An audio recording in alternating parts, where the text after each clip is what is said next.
Good evening. Welcome to the 49th New York Film Festival, and welcome to the Eleanor Bunin Monroe Film Center. And thanks for being here. My name is Eugene Hernandez from the Film Society of Lincoln Center. Thank you. I've been looking forward to this.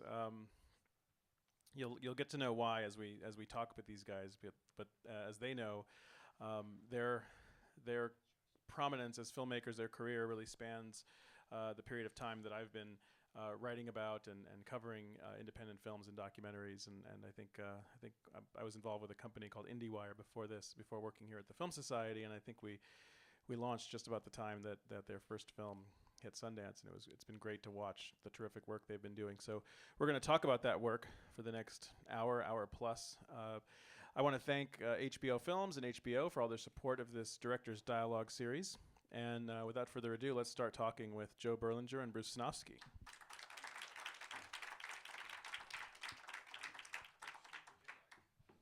Hello, Eugene.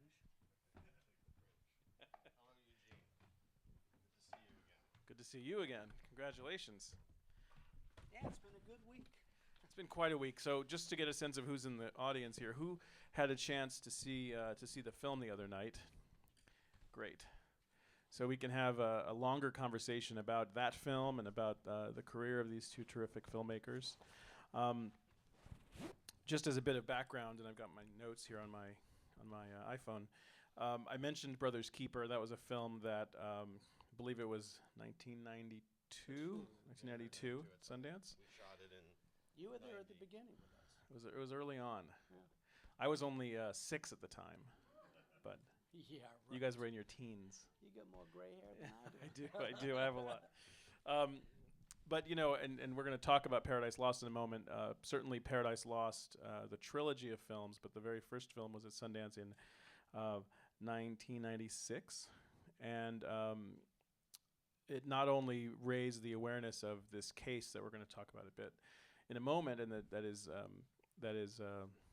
seen in the most recent film of that trilogy, but it also Brothers Keeper introduced you guys as filmmakers, and I think Brothers Keeper played at was it Brothers Keeper or Paradise Lost that played at New Directors, New Films? Actually, both did. Both did. It was. That's when we were new directors. That's when you were new directors, and it was really Paradise Lost that I think not only gave audiences another sense or a deeper sense of your work as filmmakers, but I think really elevated, because of the attention brought to that film, elevated your careers. And we'll talk a bit about some of the work you've done. But I was thinking about what a great moment that was. What a great moment that was the other night to see you guys up there. And I have a little surprise slide for you. So if we want to we have an image we're going to bring up on the screen to talk about what that experience meant the other night. But this was the other night in Alice Tully Hall. Balcony, yeah. Well, that's the one you were telling me about. Yeah. I hadn't seen it. Wow. I remember you guys saying, or I think it was Joe saying that you sort of dreamed of having that moment, of having for any filmmaker, I'm sure, having a moment like that. But what must it have been like for you guys, not only to have your moment in the spotlight box at Alice Tully Hall at the New York Film Festival, but with those three guys along with you, And Sheila. and Sheila, who's been so supportive of you all the way along. I mean, just tell me a bit about that experience. And It was, indescribable.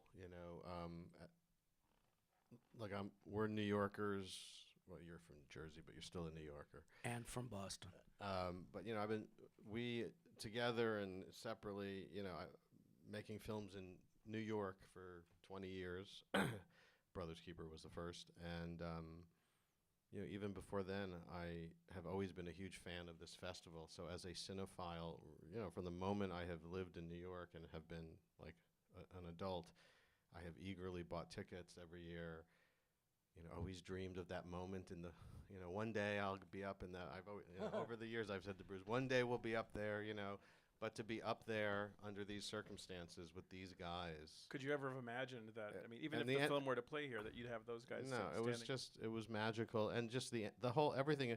Look, I'm usually the cynical, glass half empty kind of guy, and there's nothing negative I could say about Monday. I mean, Monday was just a magical the energy in the room right from the moment people started filing in.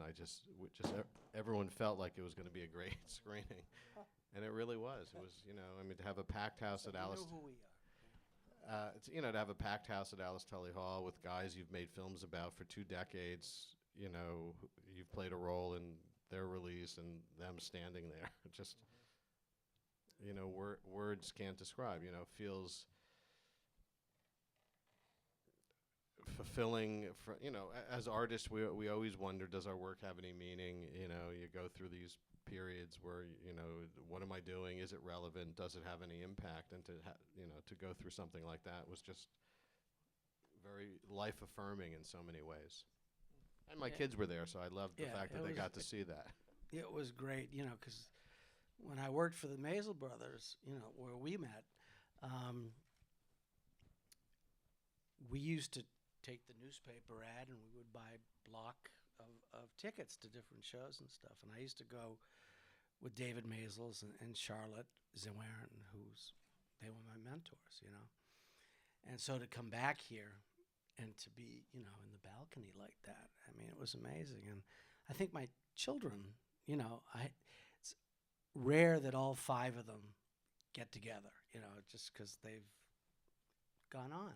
Mm-hmm. And to have them all there, my mother was there, my sister was there, my brother was there, my niece was, it felt great. And it was a great moment. Yeah, I mean, it's great for Joe and I. I mean, we make films together some of the time. Yeah. And we certainly, the trilogy, is ours. And for the 2 of us, Joe's been talking about this, and, being up in the balcony since the 80s, Well, a shout out to David Godless, who's in the audience, who shot that terrific image. And it's an iconic image of the festival this year, I must say, and is something that I know everybody who was in the room that night is going to really take with them. I was flying, It was really a great night. Well, you talked about you referenced how you guys met. Tell us a bit more about how you guys first met and how you came to decide to even work together in the first place. Now we're going back to the 90s. I went to the Maisel brothers because my grandmother knew their mother. And that's how I got my job. I went with newspaper articles that had the 2 of them on the front page. And I went up and saw David, and he wanted me to meet What Al. year? What year? 1977. So I was at NYU.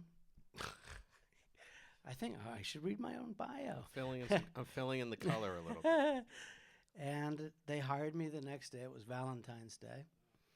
And I worked there for 14 years. And in 1986, had the great pleasure of meeting Joe.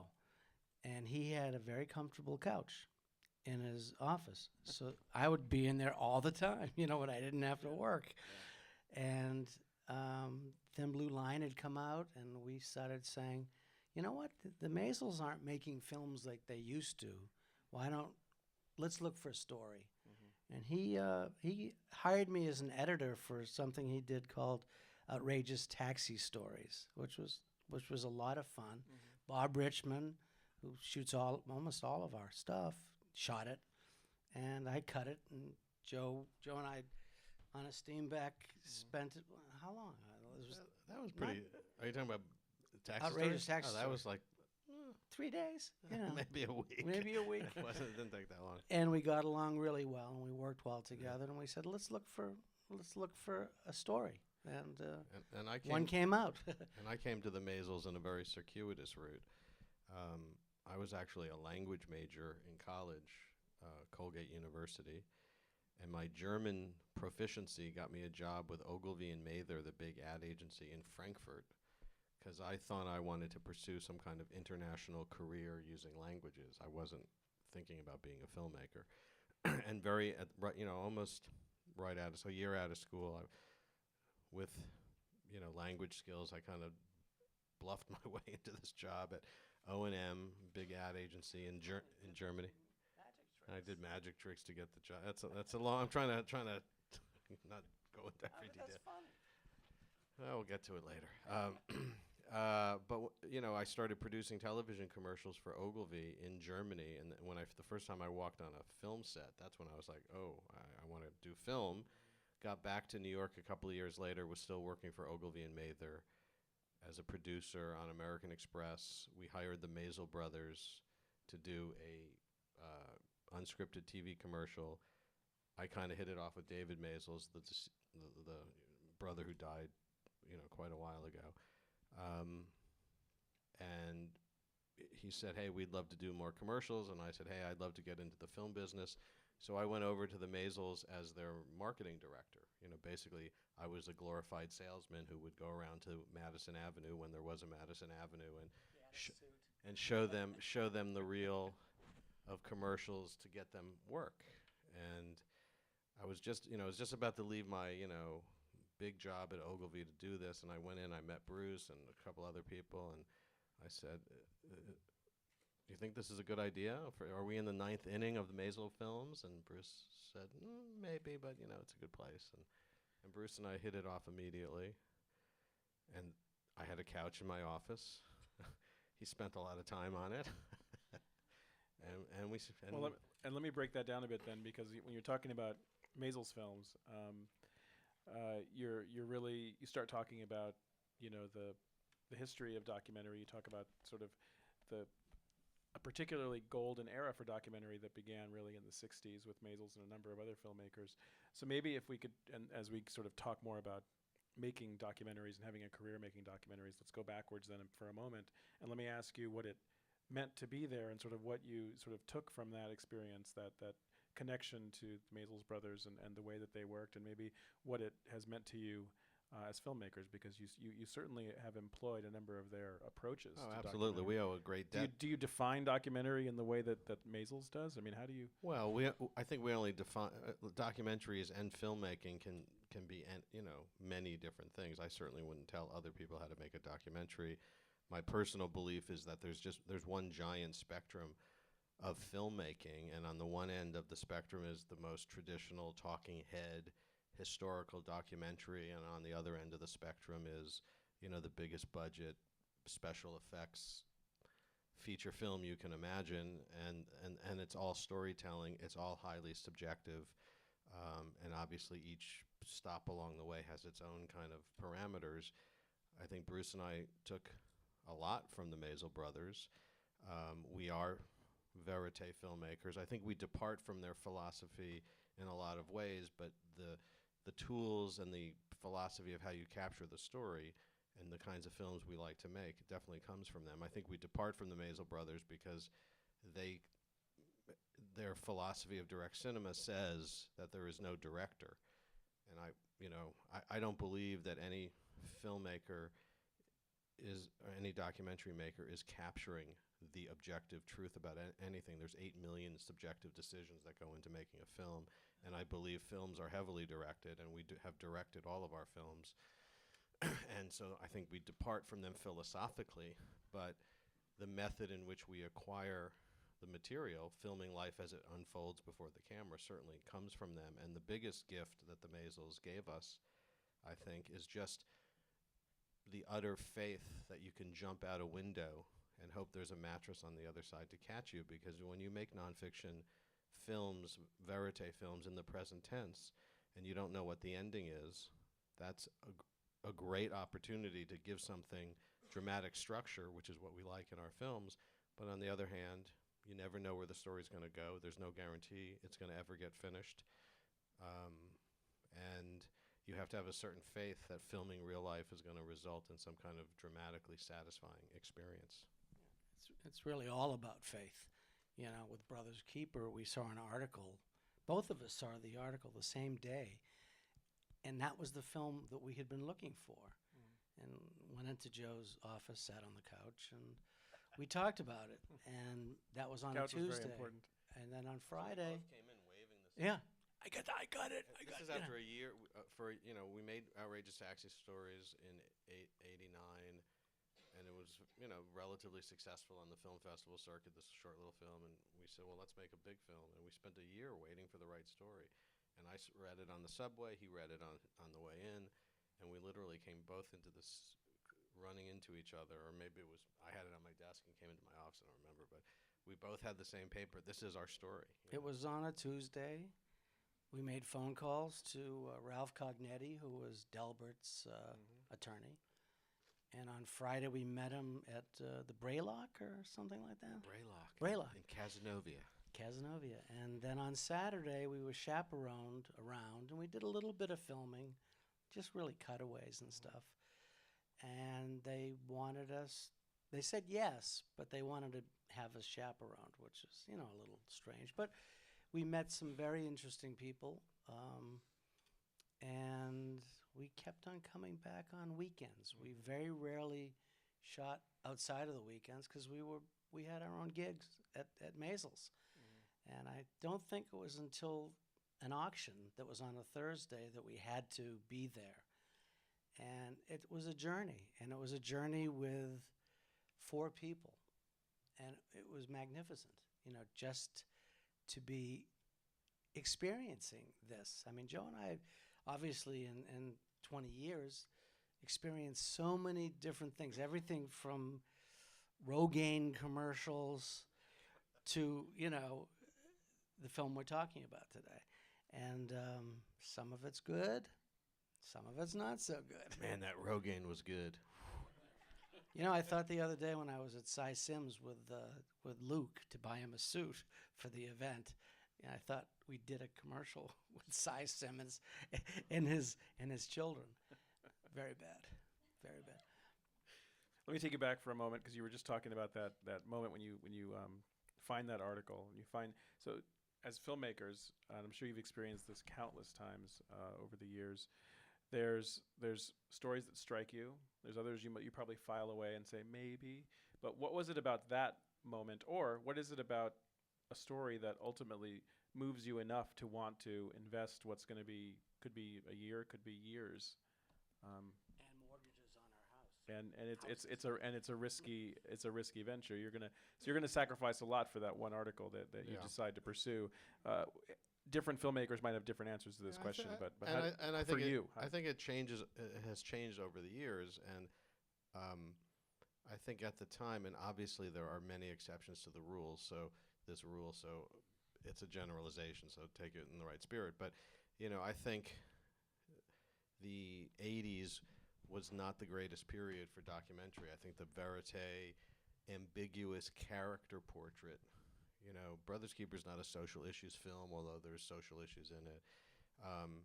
There's no clear good guys or bad guys. It was just a fascinating tale of Americana.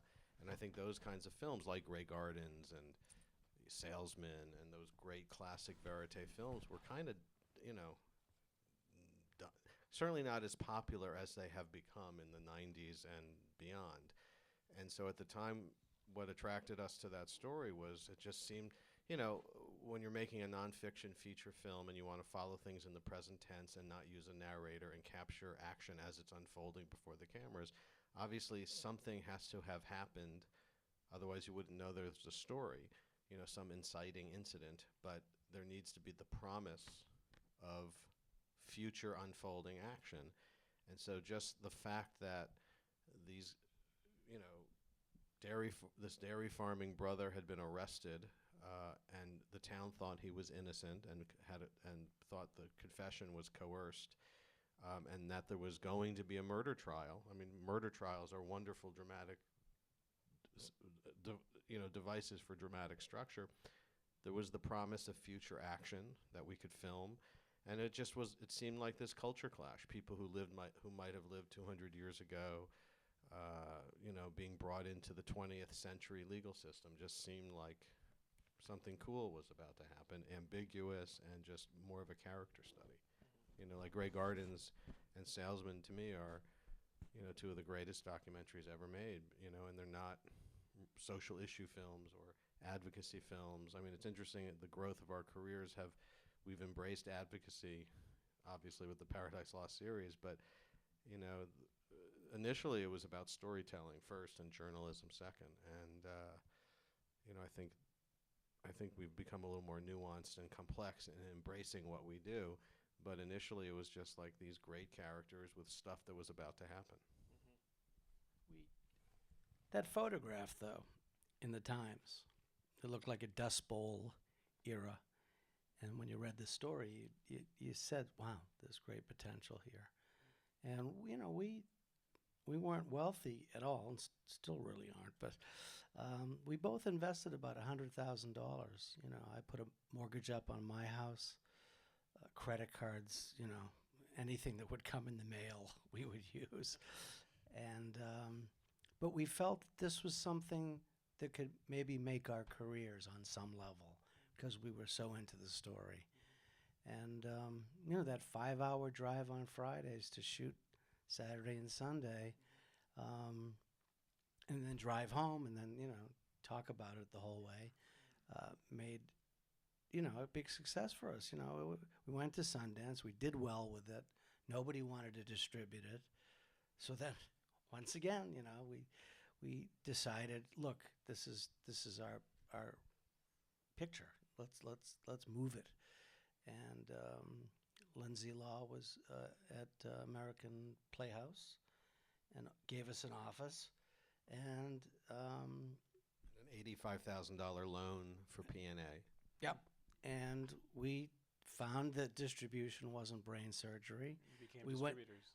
We became distributors, and we ended up playing 350, 60, screens, and we did well. Yeah, the film grossed almost $2 million in 1992 when movie tickets were like $5 on a. And your experience became sort of a case study for how to do it yourself. Yeah, I mean, not too shabby. Yeah, I mean, I think it would be much harder to do it now. I mean, at the time, there was many independent art houses that embraced that kind of cinema, and which was a double-edged sword because many of those independent art houses also didn't pay us when we were due our film collection rental. So it was, we ended up, the film grossed like $2 million. We probably got stiffed on about 30% of what was due us. You only get about 40% back from the box office, so the $2 million meant we were due about $800,000. We got screwed out of about, I don't know, $250,000. But it was fun. But it was great. It was great. No, we made back then for us, that was substantial money. We set up a business. We used those funds to set up our first production company. Made buttons. What's that?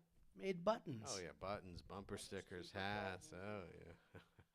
And we shared it with the Ward brothers. They got a percentage of whatever we made, and they were able to buy a silo, which didn't last very long because they started getting sick and dying. We also paid for their funerals. They called when Delbert died and said, "Could you help us out?" And Actually, we did. Yeah, but What? it was actually we got a call. Would you come to the funeral and speak? Remember, and so we assumed we were going to be one of many speakers. We get there, we're the only speakers. And then at the end of it, that's when they didn't tell us in advance we were paying for it. At the end of it, Harry pulls me aside and hands me a bill for the funeral. So we ended up buying a plot for the 4 of them and a monument with all 4 of their names so they could always be together. And they're all gone now. But if you go up to Munnsville, New York, you can stop in the funeral, at the cemetery, and you can see the 4 of them buried together, as always. I mean, it's just that's the way they should be remembered. which raises a different question, and it's about how you work as filmmakers and the relationship between documentarians and their subjects. The films many of the films that you've made, you've clearly established very close relationships with your subjects, and you can look at the most recent film, or we could talk about the band Metallica. We can talk about the folks you were just speaking of. From your vantage point, how important is that relationship that you have with the subject, and how do you sort of use what must be inherent tension that comes from that relationship when you edit and show a film to a subject, and then ultimately take it out more widely? How do you use that to make the work even better? Because clearly you've been able to have that relationship while also present something that isn't always flattering. Yeah, I mean that's a hugely important, hugely complex issue that we could like spend hours just talking about that, the relationship with your subjects. And there are many things to say. You know, with Paradise Lost in particular, there's a certain hypocrisy to what we do that we're keenly aware of, because I would never, God forbid I have a tragedy, I would never let filmmakers like me or anybody, having nothing to do with who we are, I would never let filmmakers into my life at a dark moment to make a film. And yet that's what we're trying to do, is to convince people that they should allow us in. So knowing that I'm being a hypocrite, because I would never do it, I feel like we have to be good stewards of that responsibility. But what is good stewardship? And to me, that is, servicing the truth at all costs and not being afraid that you may offend people. In Paradise Lost, I think the amazing thing about that film is that we got access to everybody. 3 families of the victim for the original Paradise Lost. 3 families of the victims. 3 families of the defense. Prosecutor, judge, defense attorney. Everybody let us in, much to the chagrin now of the authorities, because it's been, I'm sure they would have liked that decision to have been made differently if they only knew. But the point is, I think everybody had an not that, we told people one thing, and always tell that we're going to follow this until it's over, and we're going to tell the truth. But of course, if you're a family, if you're a parent of a murder victim, and you think those rotten devil-worshipping teens on the other side of the track are the killers, for them, the truth is you're going to tell their story, and that becomes very conflicted emotionally. I remember the first day of the trial, after we had been embedded for 7 months in the community and filming both sides. When Bruce and I and the crew walked into the courtroom, it felt like a scene from a movie where people just kind of turned and looked towards us, like in slow-mo, like, which side are you going to sit on? Are you going to sit on this side with the victims' families? You're going to sit on this side with the defendants' and everybody looked at us with that expectation. You're on our side, aren't you? And so it's a very delicate balance. When John Mark Byers gave us the bloody knife, we felt we had a responsibility to turn that knife over to the authorities, thinking it was going to shut down the film, because then that trust was going to break down. When the movies came out, the families of the victims were horrified at the film, and we felt bad about it. And, we felt bad enough that in advance we told several of the family members, we actually gave them copies of the film with the body footage, the autopsy stuff edited out so that they wouldn't have to watch that kind of footage. But we knew they were going to be mad at us because we weren't telling their story. So it's a little bit of a dance. You want people to like you and trust you, but you don't want to be lifelong friends, because it's just unrealistic to become friends with everybody you film and stay in touch with them for the rest of your lives. But yet you treat them with that vibe, and so there's a little hypocrisy there, or that you have to just be careful not to overstep the bounds of. And it's just a very tough thing to manage. We crossed the line a little bit, It wasn't unusual for us to, buy somebody, like the Ward brothers, gasoline for their tractors and milk for some of the people in West Memphis. But we felt that we gave them, and when you're filming somebody, and it's in a very emotional situation, it's very cathartic for them to have a camera to talk to, or filmmakers to talk to.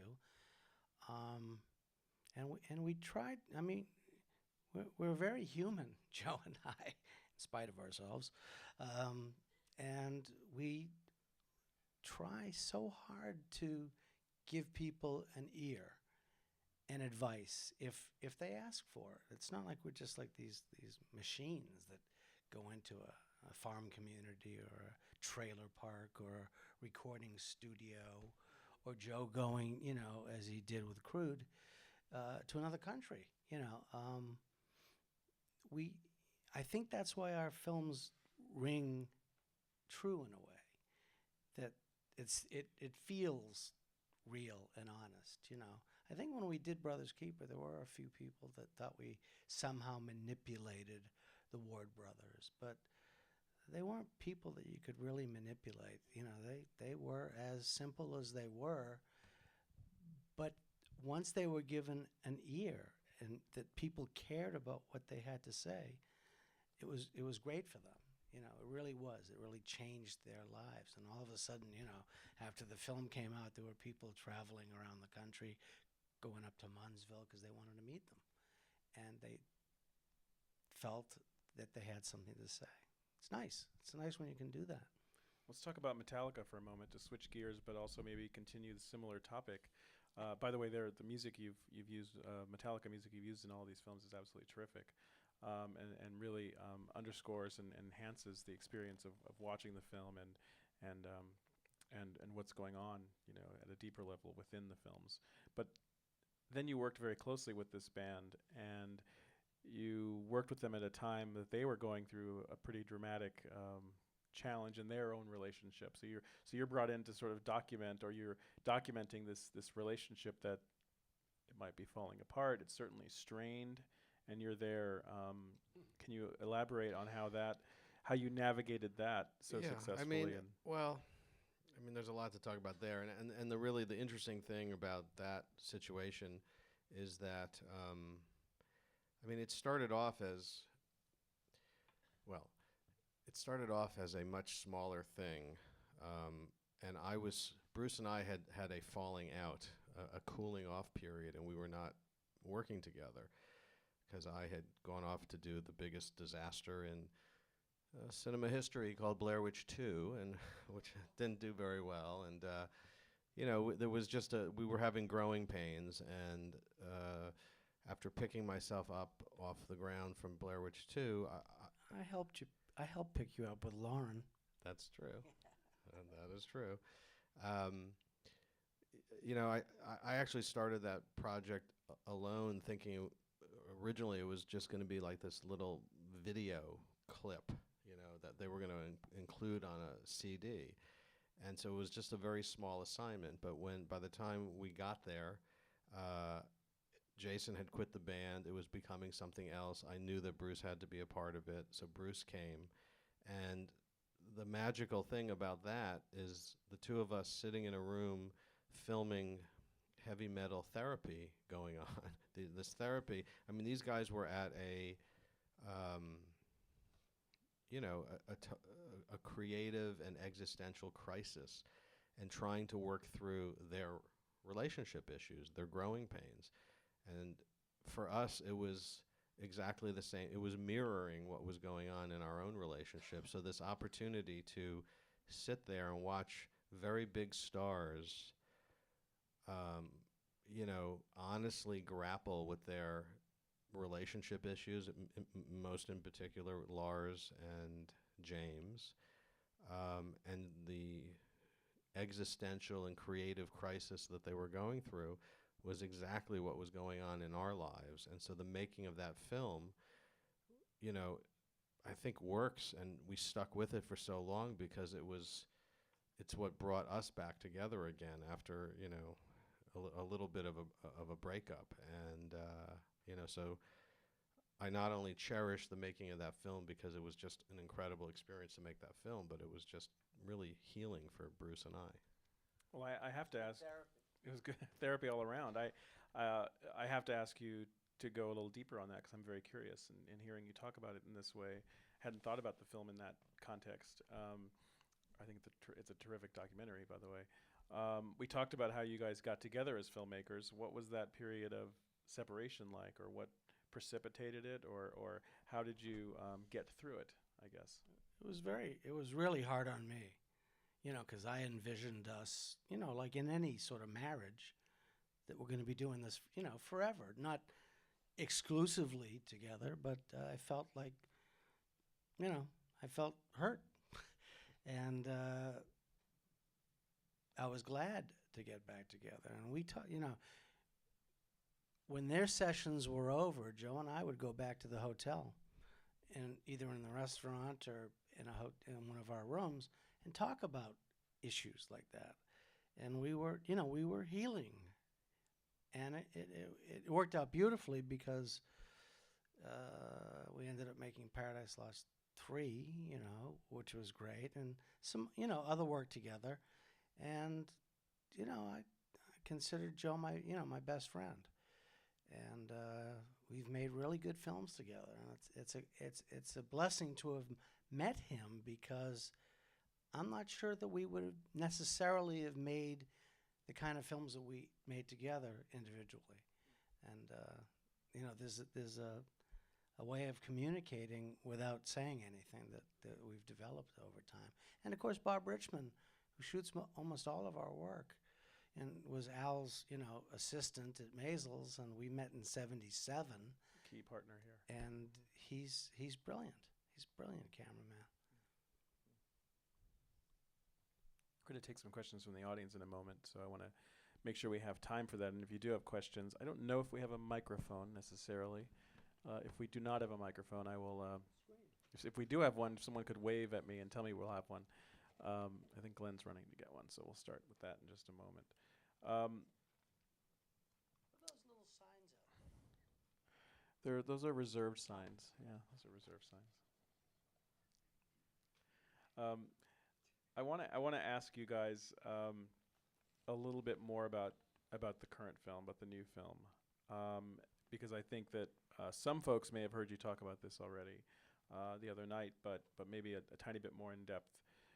You were finishing the film. You had essentially, I don't think you hadn't locked the film, but you were close to finished. It was locked. It was locked. It was we had locked. A locked picture, so and we were sitting in a. You see where I'm going. So in Yeah. August, you're locking the film. You anticipate that there's going to be this hearing in December. Yeah. So the film's going to air in HBO on HBO in Well, November. we already had the Toronto and the New York invitations, so we already knew we were, going to premiere in Toronto, then on to New York, and then it was going to be on television in November, because there was scheduled the next step in the Eccles case, all of them, but in particular Eccles, was this evidentiary, actually all three, there was this evidentiary hearing scheduled for December. And so we wanted to put the film on in November to shine a light on that, to make sure that people paid attention to that evidentiary hearing, because it was the first positive step in this case in 18 years. Because over the years, every time there was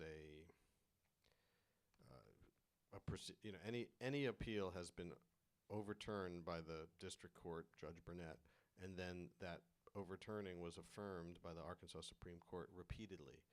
And for the first time in the history of this case, this DNA motion, which opens the door to presenting new evidence when you find exculpatory DNA evidence, right? It's complicated, but the lower court said, no, you can't have a new evidentiary hearing, and we don't think the DNA evidence is compelling enough. The Arkansas Supreme Court in September of 2010 said, no, you're wrong. You can have an evidentiary hearing. And that was huge. The first time the Arkansas Supreme Court disagreed with the lower court in the 18-year history of this case. So that evidentiary hearing was hugely important. We were going to broadcast the film in November. We spent all summer rushing to get it done. We knew we were invited to Toronto, which was September 10th. So August 15th, which is quite late for even a Toronto premiere, I mean, it's cutting it very close. We were sitting in our at a mixing facility, starting to mix the film. And we get a phone call from, we can't say who, from the powers that be. And it was not legal for them to tell us exactly what was going on, but it was, indicated to us that it's as big as it gets. And so we actually just assumed, oh, great, they're getting out of prison. How cool. And we were so excited. We didn't think it would be this complicated Alford plea.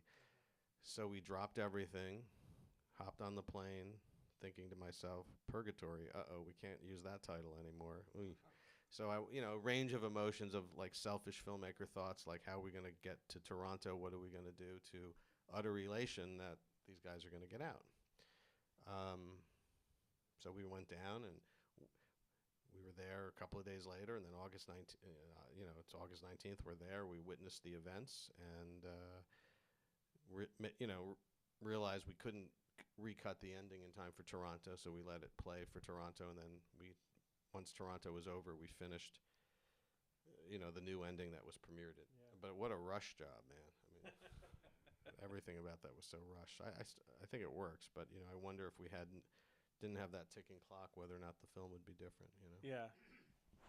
It's good. Does it feel like? And the editor, Elise Spiegel, I mean, she did a great job. Does it feel like it's not closure for these guys? And I know we heard them talking about this the other day. Yeah, I was thinking the same thing. We could talk more quietly, maybe. If so, these guys are clearly. It's not closure for these guys, and they can't get back. Nearly 20 years of their lives. But as filmmakers, and as when you put that closing bit on the film, does it feel like the book has been closed for you guys as filmmakers? Does it feel like any kind of closure? Well, let me tell you. Yeah, there was some talk, and still some talk about a fourth film. Like looking at what their lives are like down the road. But there comes a time where you should put the camera down. Let these guys live their lives. I want to have a relationship with all of them, but on a friend level, on an associate level. And I love these guys, and it's been a constant part of our lives for the last 18 years, from June of '93 to this very day. I got an email. Did you get an email from Holly? Yeah, Jason's girlfriend. And I spoke to Jesse and company when they were on their way to the airport yesterday. And, Damien and his wife are off to New Zealand for a few months. I think it's great. And you know what? My life is and my family's life is much richer because of the experience that we had with them. I'm glad it was not the opposite, where I was in jail, because I don't think I would have survived as well as, say, Damien and Jason and Jesse have. Jason is like, he's unbelievable. He's not the least bit bitter. And I would be like screaming like crazy. And Joe would be, well, you can answer for yourself, but I'm just amazed at the strength that they showed in those years. I want to get to some questions from the audience. So if you have a question, raise your hand. There's a microphone, so we'll start here. And just wait for the mic. Mr. Dawson. Thank you. John Mark Byers is one of the most intriguing characters of any film I've seen. When I saw the film the other day, I actually felt there was a believability and a real passion in the things he was saying that I didn't feel from him in the other two films. I almost felt in the earlier films that he had the opportunity to perform in front of the camera superseded even the grief that he was feeling, sorry to say, for his stepson. So I guess my question is, number one, did you guys have the same impression? And number two, was there ever a time during the filming where deep down you thought, I think he was the one who killed these boys? Tough question. Go ahead, Joe. Thanks a lot, man. I don't disagree that there was a performance element in the first two films, but I think that performance element is what he's communicating to the audience. So I don't think anyone is not understanding that there's a bit of histrionics on his part, and that is his character. He was also a guy who, was not always sober in the first two films. They were so depressed, and they were on a concoction of pills and things. Again, I'm not passing judgment, because God forbid what I would be like under those circumstances. but he is definitely more lucid in the third film on many levels. Did we ever think he was the killer? I think we always thought that a stronger case at the time could have been made against him than the West Memphis Three, and therein lies his utility in terms of the advocacy, because in this country, when you put somebody to death, it has to be beyond all reasonable doubt, and Byers provided a tremendous amount of doubt that we felt at the very least should have been looked into. We feel the same way about Terry Hobbs. I can't tell you if Terry Hobbs is the killer. I have no idea. But there's certainly, as is said in the film, a defense attorney for Damien Echols at the original trial or at a new trial would get tremendous benefit out of a hair that is found in the ligature of one of the little boys, which could, is not strong enough evidence. If you were to prosecute Hobbs on that hair, it's very weak evidence, as the hair expert talks, the DNA expert talks about. It matches 1.5% of the population. It could have gotten there via secondary transfer, which means if the kid had gone over if Michael Moore, because it was found in his ligature, had played over at the house of Hobbs, it could have easily been transferred to the crime scene that way.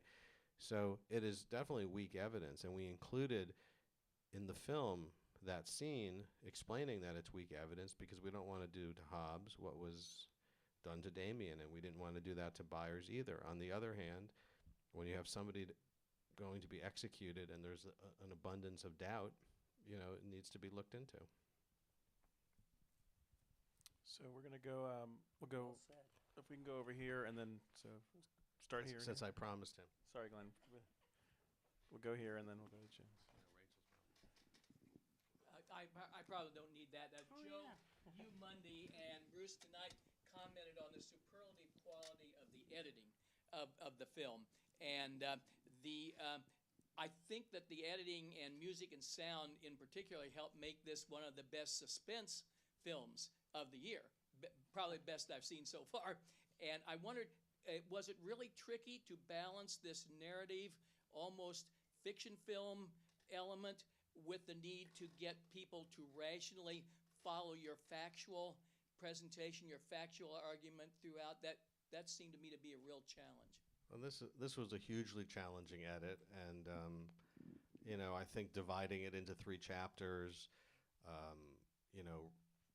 the film's been accused of rehashing the first story in chapter 1. I think for me, it's bringing people up to date, but seeing. Accusing us. Well, that's what I've read. I think it's seeing the old events through new characters, new eyes, contextualizing the information. It was a hugely challenging edit, and we made certain decisions that I think really helped, which is, the work print that we used to cut the first film, 16 millimeter positive work print on a flatbed. That's how that first film was edited, and so that work print and all the outtakes still existed as work print, and so we transferred that to video, and instead of cleaning up all the scratches and making it beautiful, we left it the way it was, and that clues the audience into, okay, that's old footage, but it was a lot to keep track of. I'm amazed at how well the film comes together when you think about the different periods of time, the legal information, but it was not an easy edit at all. And we always try to use artifice and music in a way to sort of, emulate a good fiction film, rising and falling action and all that stuff, but without manipulating the real material. And it worked in Brothers Keeper and on. I think I'm very pleased, with the way the film came out, and the audiences have really been reacting so positively to it, except for those few people that don't like rehashing any of our. you have to be able to watch the film as if you've never seen anything on it. And the way it's structured, it works, I think it's good. I'm glad you liked it. How's Rachel? She's great. She apologizes for not being. We filled her in on what the night was like. She worked with Joe and I for quite a while. She's great. It's been sort of like a Harry Potter experience for me, that you have all this time that the audience that has stayed with the film, which is very unusual for documentaries because you don't get to tell the story with new revelations. So you carried all of us and the emotional involvement that the audience, the viewer has. It's quite a remarkable experience. But I wanted to ask two questions that are not about this wonderful film. One is to Joe to talk about Crude and the court case and the significance of that for documentary filmmakers. And the second is, we went through a period where documentarians were supposed to be also entertaining. And this is not a diss question about any other documentarian, but the distributors and the audience began to feel like they were going to be entertained, Michael being the person that makes that kind of documentary, and what effect that has on traditional documentary filmmaking. Talk about Crude first. Crude, for those of you who don't know, I made a film in 2009 about Ecuadorian indigenous rainforest dwellers in the Amazon basin suing Chevron for the activities of Texaco over a 17-year period. Chevron is owned by Texaco. Now, they merged in 2001.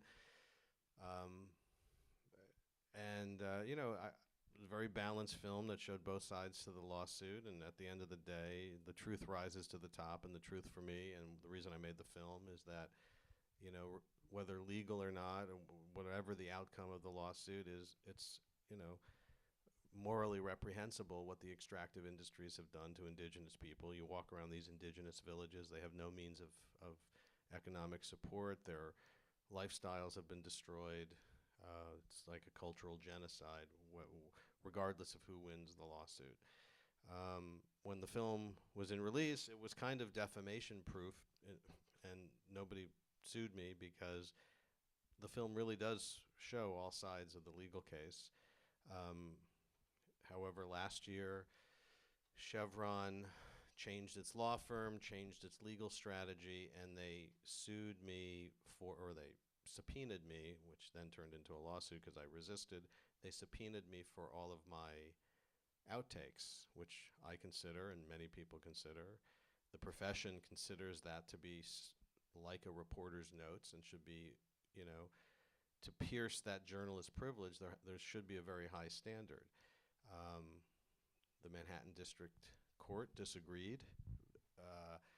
The Second Circuit disagreed, and after spending $1.3 million on this lawsuit, and with the film only costing $1.2 million, so the lawsuit cost more than the film, I basically had to turn over to Chevron all of my outtakes and all of my emails, because that was a second front on this battle. So against the support of countless journalists, other news organizations. The support of everyone.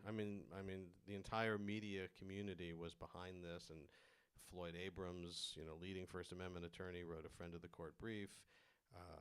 13 major media companies, also wrote a friend of the court brief.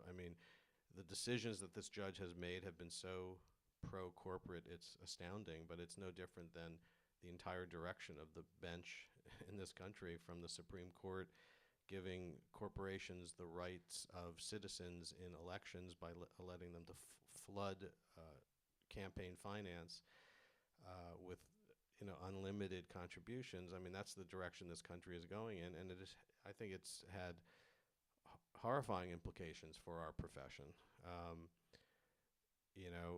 It means that any whistleblower or any kind of sensitive subject that could benefit from a documentary. In fact, the Second Circuit determined that I was not an independent journalist in their subsequent decision, in which I had to turn everything over. This is trying to make this as brief as possible, but the Second Circuit determined that because the lawyer for the plaintiff, Stephen Donziger, came to my office to pitch me on the story, they kept using the word, they solicited me to make the film, but I had final cut. They didn't have any approval rights, like any good documentary. They didn't finance the movie. It was a completely independent film.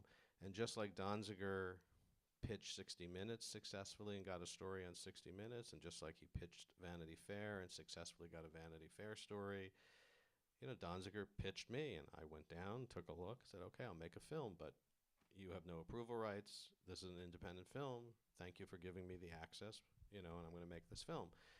And the Second Circuit Court of Appeals determined that because it was solicited, it meant it wasn't an independent film, which is fucking ludicrous and is gravely dangerous for our profession, because most of these documentaries, come from somebody saying, hey, they're polluting my land with fracking, or hey, this drug is causing cancer. I mean, that's how these films get known about. And so it's a very troubling case with a lot of serious implications. It's not going to stop me from making films, but it may stop people from wanting to talk to filmmakers like me for fear of, the easy steamrollering of, that the courts have allowed into the files of documentary makers and reporters in general. Federal shield laws are terrible in this country and need to be changed, not just for filmmakers, but for journalists in general.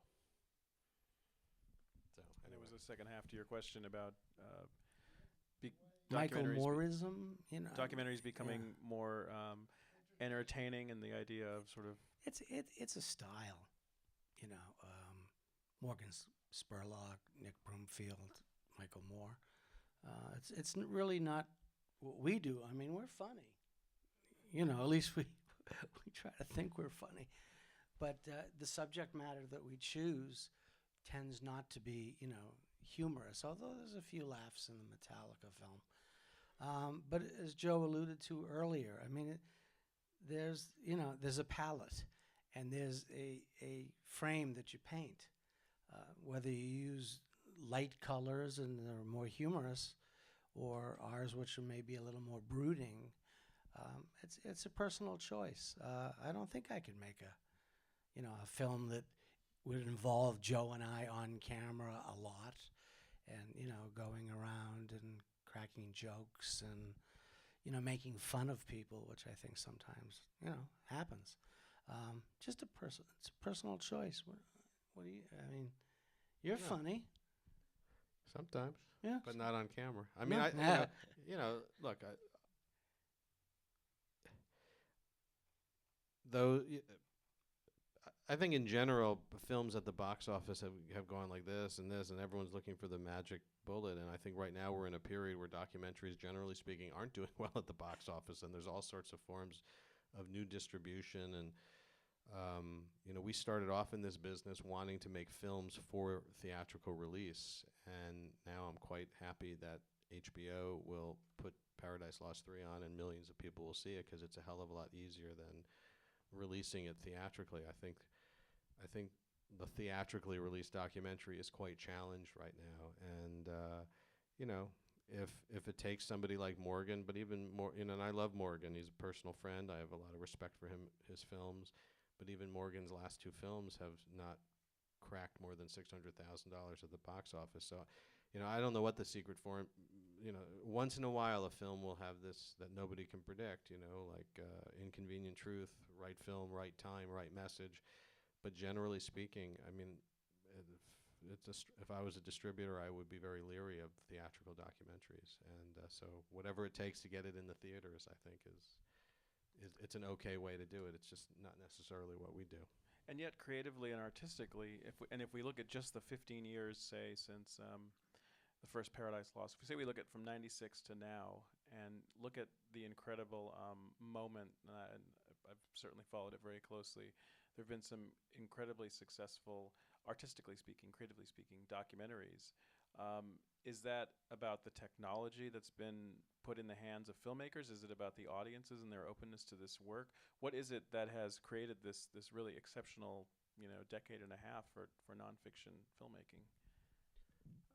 On par with probably what happened in the '60s, I would argue. Well, I think there's a couple of different answers. There's also, I mean, technology is a double-edged sword. Technology has made it a lot easier to make films. Technology has also made it for a lot of people to allowed a lot of people to make films who shouldn't be making films, and a lot of bad films are being made that never see the light of day, and it just seems like a waste of effort and energy.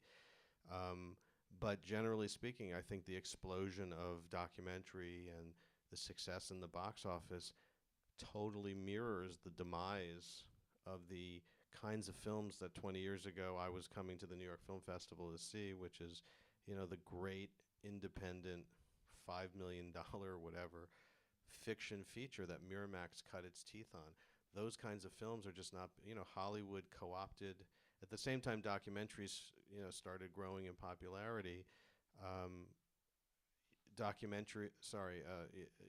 Hollywood kind of co-opted the independent genre. Miramax was bought by Disney. We all know what happened. They all and Hollywood itself started making $200 million special effects blockbusters. And what has, I think, died a very painful death are those, just great fiction, edgy, independent films that I grew up on. The Crying Game. Films like that just Trip to Bountiful. Just films that aren't getting made for those budgets anymore because of just the co-opting. It's like what happened to rock and roll. And so what stepped into the void were independent documentaries that became, in the 90s, I think, the art film of that generation. And now technology is exciting and scary, and in terms of distribution formats. And picking up on that, how would you relate the growth of documentary to perhaps the decline of journalism, or documentaries fulfilling a certain role? And are documentarians journalists? Well, I think documentarians are definitely journalists, but not exclusively journalists. I think it's a form of journalism, and I think documentary makers are amongst the last bastions of independent reporting, as networks have become all owned by a handful of corporations, and certain stories just aren't going to be told by networks. I mean, the Chevron story was blocked from networks for years until finally it started being told. Sorry, what was the question? I was just wondering about sort of the role that, this might also be a sort of a forward-looking question to a certain extent as we wrap up. The role that documentarians will play as journalists perhaps going forward, or the role if journalism requires, and if audiences or consumers, readers, viewers rely on documentary filmmakers to be journalists for the kinds of stories like we saw in Paradise Lost. Well, it's a certain kind of journalism. I mean, nothing will replace CNN or network news for short-term journalism. It's a certain kind of journalism that I think is really important, but which is also simultaneously, as it is simultaneously become more important, it's also under attack in this country by things like My Case. The IRS has made it, there's a case on another film where the IRS is now saying that documentarians can't deduct certain expenses because, what's the film on that, David? Do you know the film? I'm blanking on the title. It's you can't deduct. Documentary is a hobby and it's not a for-profit business, and so it's going to be, if this rule sticks, it's going to put a lot of documentary makers out of business. So, it's tougher and tougher to do this, and I think increasingly important. I think that's the conundrum. 35-year hobby. It's crazy. What are you guys working on now? I'm resting. I shot a film this summer with Paul Simon in South Africa. about the 25th anniversary of his Graceland album.